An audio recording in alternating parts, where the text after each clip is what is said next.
Friends, हमारे सामने new update निकल कर आई है सरकारी नौकरी से संबंधित। क्योंकि जैसे ही आप सबको पता था कि CAT NTA के जो बातचीत चल रही थी कि इसका गठन कब तक हो रहा है, फाइनली इसे केंद्र सरकार द्वारा मंजूरी मिल चुकी है। इस बारे में बात करने वाले हैं किस इससे क्या फ़ायदा होगा, क्या नुकसान है, क्या एलिजिबिलिटी रहेगी दोस्तों।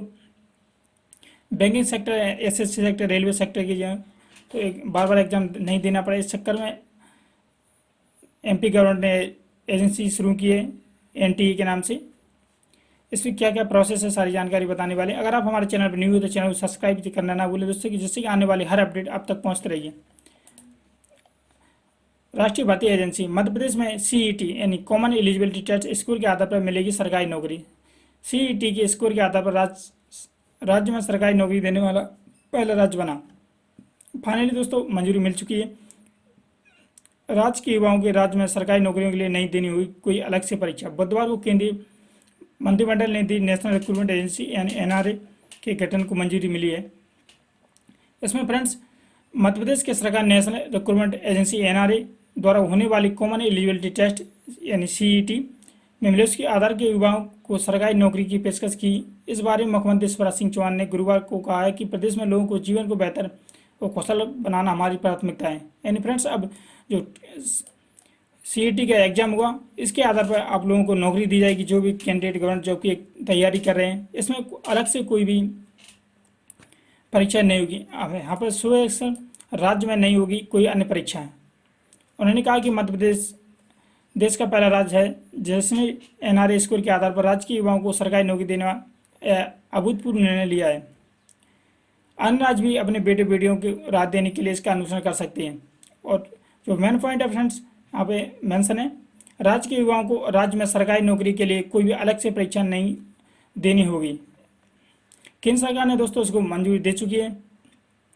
केंद्र सरकार ने दी मंजूरी। केंद्रीय मंत्रिमंडल बुधवार को नेशनल रिक्रूटमेंट एजेंसी NRA को मंजूरी मिल चुकी है। फ्रेंड्स अब बात करते हैं एलिजिबिलिटी क्या रही, कितनी बात दे सकते हैं। जो बेसिक पॉइंट है फ्रेंड्स 8 पॉइंट से समझे। कॉमन एलिजिबिलिटी टेस्ट यानी RRB, IBPS और SSC के लिए होगा एक ही परीक्षा, 12 भाषाओं में आयोजित किया जाएगा। पहले लेवल की परीक्षा होगी CET, यानी जो फर्स्ट लेवल की रहेगी इसमें CET का एग्जाम क्वालिफाई करना पड़ेगा। RRB, IBPS, SSC के संबंधित रहेगी ये परीक्षा। इसमें जो एलिजिबिलिटी है यहाँ पर मेंशन है, 3 साल के लिए मान्य होगा CET स्कोर। यानी फ्रेंड्स अगर एक बार आप पास कर लेते तो आपके लिए 3 साल तक वैलिड रहेगा ये सर्टिफिकेट। जैसे कि अगर MP में CPCT चलता है तो MP में CPCT जैसे हर 1.5 महीने 2 महीने के समथिंग इसकी एग्ज़ाम होते रहती हैं, फॉर्म निकलते रहते हैं। तो इस प्रकार से जैसे CPCT पहले 2 महीने के लिए मान्य होती थी, लेकिन अब 4 साल मान्य होती है। ठीक इसी प्रकार दोस्तों CET का रहेगा सिस्टम कि 3 साल तक मान रहेगा। देश भर में 1000 परीक्षा केंद्र बनाने का लक्ष्य। 3 साल में कुल 1517.57 की लागत से बनेगा NRA। अब बात करते हैं दोस्तों मौजूदा समय में कैंडिडेट्स को सरकारी नौकरी के लिए विभिन्न एजेंसी द्वारा आयोजित परीक्षाएं कई बार देनी पड़ती हैं। अब आपको अलग अलग परीक्षाएं नहीं देनी पड़ती, क्योंकि अब जो प्रोसेस है सभी एग्जाम की अलग अलग रहती थी। बार बार इधर उधर जाना पड़ता एंड फीस देनी पड़ती थी। राष्ट्रीय भर्ती एजेंसी गठन के बाद विभिन्न सरकारी नौकरियों के लिए Tier 1 की सामान्य परीक्षा होगी। एंड जो परीक्षा में शामिल होने के लिए कई बार फीस भरने के साथ देने की लंबी लंबी यात्रा करनी पड़ती है। अब फ्रेंड्स ऐसा होगा कि आपको बार बार फीस फिलअप नहीं करनी पड़ेगी, कोई भी एप्लीकेशन फॉर्म फिलअप नहीं करना पड़ेगा एंड कहीं भी आना जाना नहीं रहेगा, क्योंकि एक बार ही टेस्ट लेगा इसका, वो 3 साल के लिए मान रहेगा। नेशनल रिक्रूटमेंट एजेंसी की पहल से कैंडिडेट और संबंधित रिक्रूटमेंट को एजेंसी का बोझ भी कम होगा कम।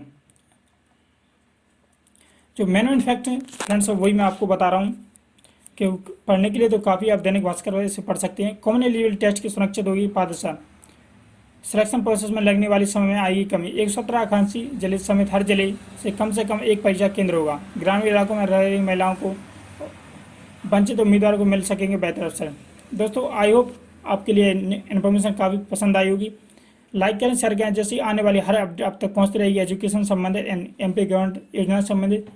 टेलीग्राम चैनल की लिंक मैंने डिस्क्रिप्शन बॉक्स में दे दी है, जहाँ से आप जुड़ सकते हैं एंड आप इसे दैनिक भास्कर की साइट पर जाकर पढ़ सकते हैं पूरा, क्योंकि दोस्तों पढ़ने के लिए बहुत सारी हैं। ग्रेजुएशन 12वीं पास से 10वीं पास से रहेंगे। 3 अलग अलग स्तर पर आयोजित होगा कॉमन एलिजिबिलिटी टेस्ट, यानी 3 प्रकार से एलिजिबिलिटी टेस्ट लिया जाएगा दोस्तों। आई होप पसंद आई होगी। थैंक यू दोस्तों।